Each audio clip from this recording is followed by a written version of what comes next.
Welcome to the My Brain, My Happiness podcast. My name is Joe, and on each episode, it is my goal to spread awareness on mental health. No, I'm not a therapist, a psychiatrist, or a medical doctor. I'm just a guy who has had a lifelong relationship with mental illness, specifically OCD.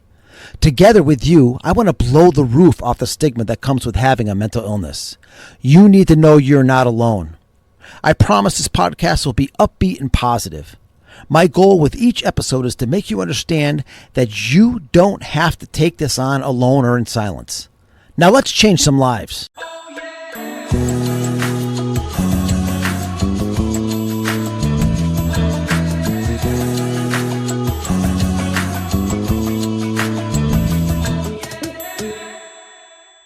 Hey everybody. Hey, welcome to 2025. This year I'm going to learn how to count. Because in my last episode, I said it was episode number 10, when it was really episode number 9. So I'm not even sure what the hell I was talking about. And you know what I will say? I went through when I counted, I counted the episodes on one of the platforms. I'm like, oh, I got 9 of them out there. So this one's number 10. Well, somehow I screwed up that count. So my 2025 resolution will be to learn how to count. Another side note, I'm going to try to be dropping 2 of these episodes a week now. Now that this is truly my 10th episode. This is episode number 10 today, not the last one. And so after this, I'm going to try to drop one at the beginning of the week and try to drop one at the end of the week. That way we can talk some positivity and bring some positive vibes moving forward for the week, and then end the week feeling good going into the weekend. So that is my goal, and that's what I plan on doing. So today, I want to talk a little bit about anxiety attacks, panic attacks. They are scary. They feel like you're dying. You feel like you are about to just completely implode inside. I used to suffer from these things quite often, and my God, I'm going to share the coping skills that I learned along the way, but let's just talk a little bit about in general. First of all, I'm going to start out with an amazing stat to me that about 40 million people a year will experience some sort of debilitating anxiety. That's crazy to me. 40 million people a year. And the thing about panic attacks is they can show up out of nowhere.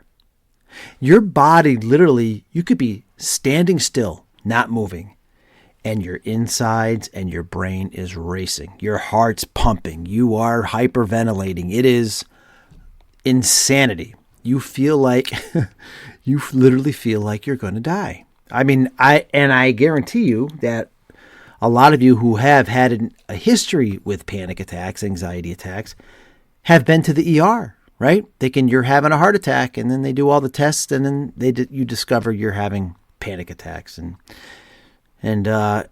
once I had my first panic attack, God, I couldn't get rid of them. And that's when I started my journey into therapy, which, this is when I was a teenager, and I'm 55 years old, and I'm still in therapy. I've gone off and on, but I've been very consistent since 2008. But before then, it was off and on for years and years and years. And I still will say that therapy is the best gift you can give yourself. Anyway, back to anxiety. We all feel some sort of manageable anxieties in our lives, and that's not what I'm talking about. I'm talking about the full-fledged panic attack, can't control it, don't know what's wrong, a freaking out anxiety attack. So, how do you deal with something like that? Well, for me, I had to find a fucking distraction, right? I had to do something else. And after a while, it took self-awareness. A lot of experts say that journaling can be a good distraction. That's really what you need to find. You have to find a distraction that you can go to as a coping skill to help you slow things down when you're having a panic attack. But, like I said, the experts say that journaling is a very effective tool. I don't journal. What I do is I make my TikTok videos. I do the YouTube videos. I have this podcast. This is my way of journaling on a daily basis. I make a TikTok video every single day. And it was, the main goal for me, number one, was to help other people that are suffering from any kind of mental illness, whether it's OCD or depression or whatever. But the second thing is that when I'm out here talking to you about my problems and the issues that I've been through, and I like to talk about it from a life experience thing, so you know that, hey, this guy's been through the same shit I'm going through. I should fucking try to do what he tried to do or whatever. You'll find something that works for you. But it's a very vulnerable place to be. Talking to people out on the internet about my mental issues, it's a vulnerable place to be. But I'm going to tell you right now that it has been a wonderful distraction from the stresses in my life. And I consider all these platforms and all of you a gift to me. Everybody who makes comments to me, tells me that I help them, or, they give me words of encouragement when I make a video of talk about being down or, whatever. It's like a little family to me. It's bigger than a little family, but it is, it makes me feel good. And it's been a gift for me. And whatever, things aren't this podcast isn't popular. My YouTube channel doesn't have very many subscribers, and I only have like 550 followers on TikTok. But does that really matter? No, because this is a coping skill that I use for me. And I also want to help whoever tunes in to find their coping skills to get through their stresses. So what are the things that I had to do and learn as I was dealing with my panic attacks that I still occasionally get, by the way, but not nearly as much? I'll give you an example. I try to face a lot of the things that I have fears of head on, because we all have this feeling. Really, anxiety comes from a feeling of uncertainty of what's going to happen. And you have to realize that in life, there is no certainties. When you're talking about the future or you're about to do something, you may think you know what's going to happen, but in all reality, you're panicking, thinking about what might happen. So I had a very real fear of flying. Because why? Because it wasn't the flying that bothered me. It was the sudden stop at the end if you crashed, right? So I heard everybody, you telling me that it's the safest way to travel and all that didn't help me. Okay. Cause I know that. I mean, I know the statistics and I get it, but it just wasn't doing it for me. But so I was going on vacation with a buddy of mine one time, and we were going to fly. Actually, it was with my ex-wife and my buddy's family too. So we were all going to Disney World, and we weren't driving down to Disney. So, we had two young kids. There was just no way. And so, I had to get on a plane. It wasn't my first time on a plane, but it was a first time on a plane in a long time. And my anxiety and panic was through the roof. Like, I just was petrified. But I had to do it. I had to get on that plane because I wasn't going to let my kids down. I wasn't going to let anybody else down. I was going to get on that plane and I was going to deal with it.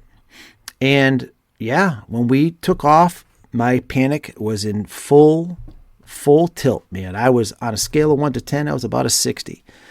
And, but I just, kept myself calm on the outside, even though I knew I was freaking out on the inside.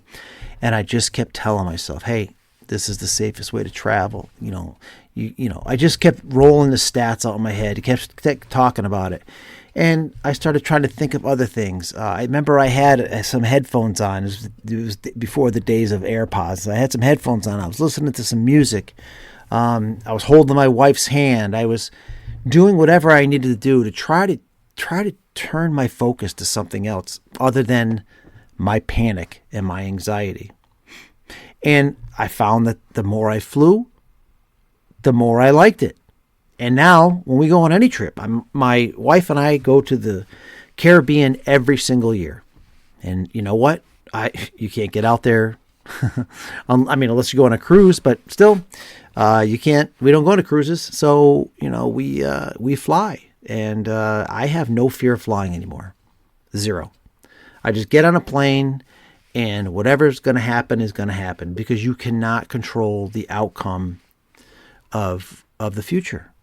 It's just, it's that uncertainty that's going to hold you back. We all have this desire we need that certainty. We need that validation that everything is going to be okay. If I get, people have this fear of water, so they won't get in a boat. So they need to know that if they're going to get in the boat, that this boat is not going to take on water, it's not going to sink, and I'm not going to drown. Well, you can't have that certainty.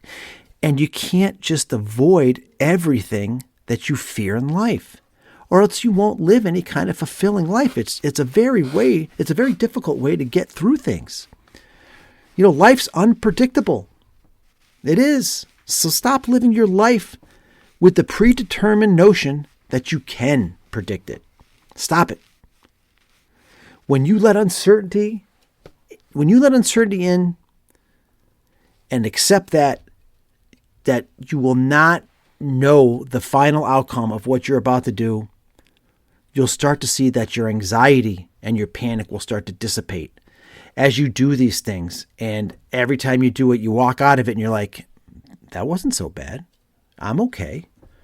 I'm fine. Like, I have an ungodly fear. I shouldn't say that. I get anxious every single time I go to the dentist.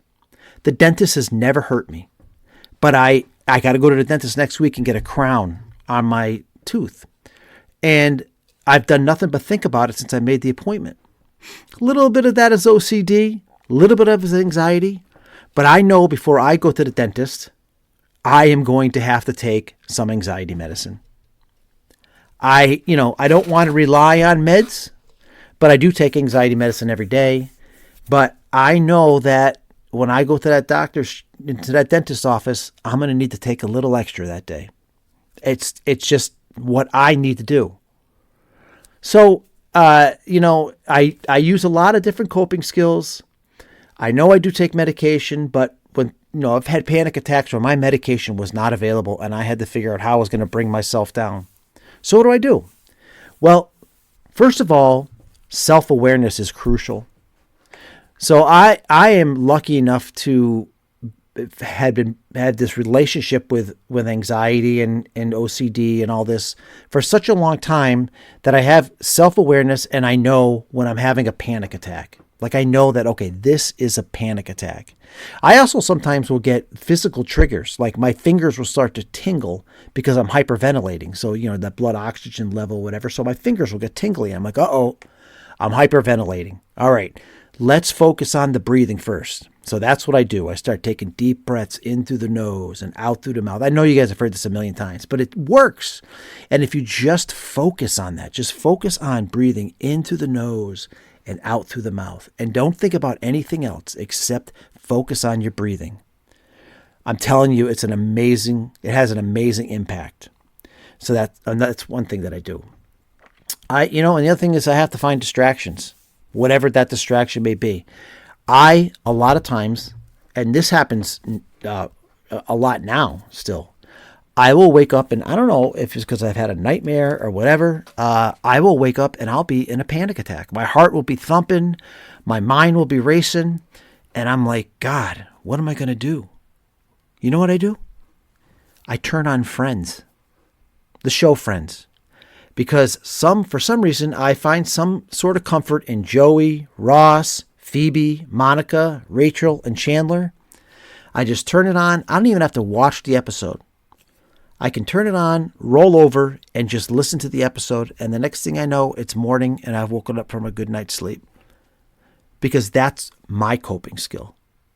I know I know that's not going to be your coping skill, but it's what I found for me. And it works, especially if I'm in bed, right? Because, I've been in one of those situations where you're kind of half asleep, half awake, and you're tossing and turning, and you know that you could solve this issue by getting up and doing something, and you're thinking about it, but yet and then your brain finally clicks, and you're like, oh, just do this. And that's what it's like for me when I turn on Friends. Like I have this anxiety attack going on. I'm trying to figure out what to do. Maybe I've had a nightmare. Maybe the nightmare's still kind of triggering my brain. And then somewhere along the line, that switch will turn, and I'll say, okay, just turn on the TV. Turn on Friends. You're going to be all right. So I do that. So basically what I'm saying is find your distraction. Find some way to shift your focus. I'm not saying that it's easy, but the more you do it, the better you're going to get at it. Trust me, just keep on doing it. Don't let your fears own you. You own them, and make them so you're not fearful of them anymore. You want to find a way to see what triggers these anxiety attacks and take them head on, and stop avoiding the uncertainty in life. Now, if you're still unable to do all that, I cannot express therapy enough, because therapy is going to help you find ways to do those distractions. So don't be embarrassed or afraid, because you deserve to live a life of peace and happiness, and you deserve to live a life and do whatever it is you want and live to your fullest potential and not live in fear of everything. So that's all I got for today. I love you. Peace. And we'll talk to you next time.